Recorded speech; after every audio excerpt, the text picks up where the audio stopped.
Okay, so here I am with Sword of Rome. Just played it. Had a lot of difficulty making it through in terms of, I'd just been real tired. Wasn't easy for me. However, I think it is really a fantastic game, to tell you the truth. I don't know if I think I still like Here I Stand better. I don't know where this is going to shake out. I think no matter what, I'll still like Here I Stand better. But this is probably right now my second favorite of the CDGs. It offers a really nice multiplayer dynamic. Each power is very different, and that's part of what the problem was. If you listen to my rules rant on GMT games, you'll get some of that. What do I think about the different things? The components.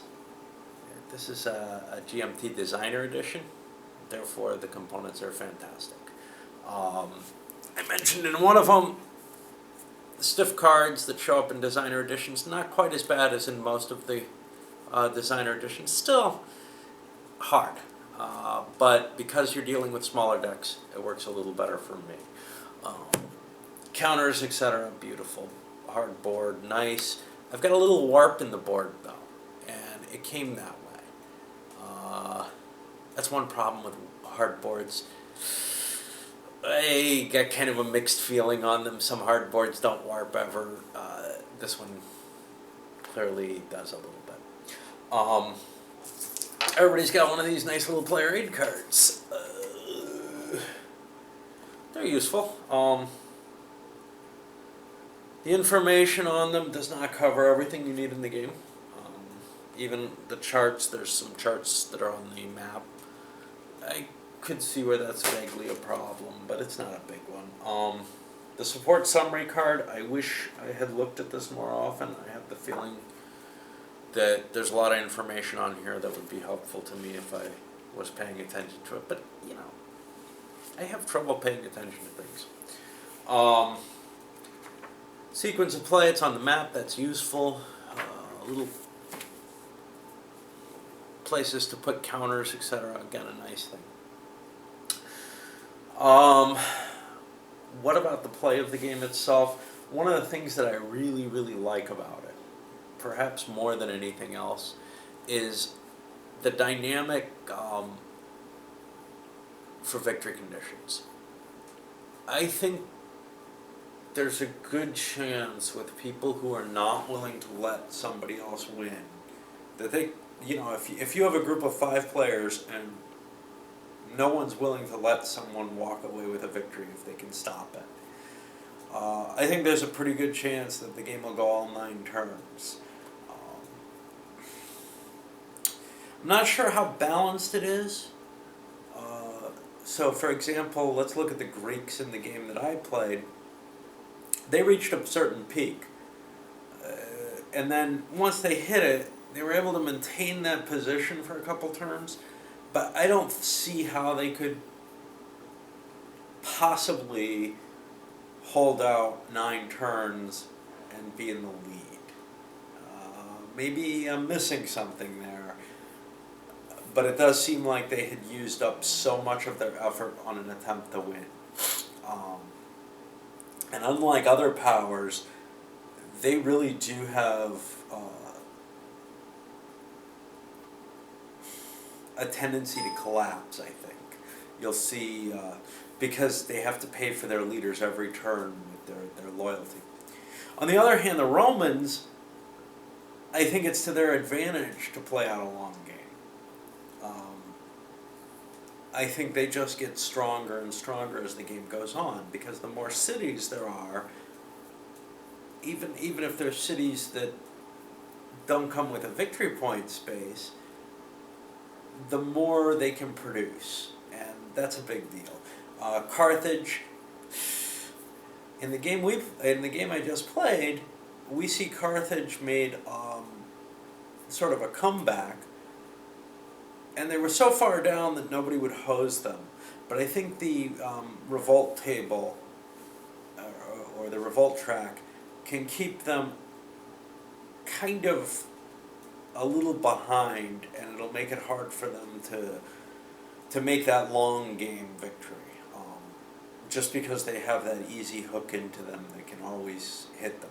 Of course, they're over on a map edge, kind of like the Gauls, and that definitely has some advantage.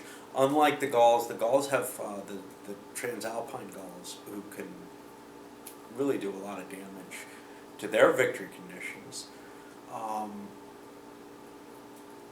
The Samnite Etruscans, they look like they want very badly to try to get an anti-Rome alliance going early.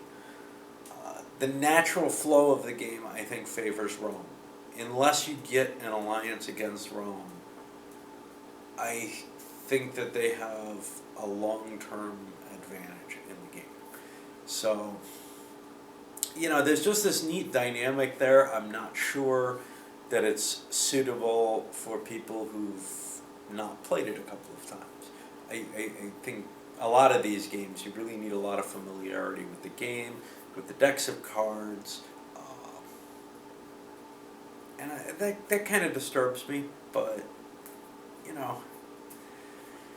you need to kind of understand the dynamics in some other games too, so I certainly like La Révolution Française. If you don't understand that dynamic really, really well, you just can't play. So I think the entry level for understanding the dynamic in this is much less. It just bugs me that it's cards because they feel kind of they should be more random in my head. But I think that's just BS, I mean, whatever mechanic there is just in place in the game. And so why did I, let me see if there's anything else that I really wanted to go into here. I still don't feel like I totally get the rules even. I feel like there are little pieces in here that are hidden, that are gotchas, that even if I played it again, I would still make a few mistakes. That I'd have to play it several times to really be comfortable with it.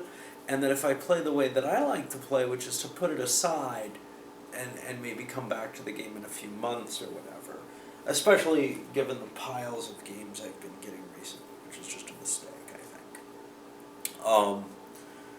But I think it's a tough game to play and then remember 3 months down the line well enough to play it again any better.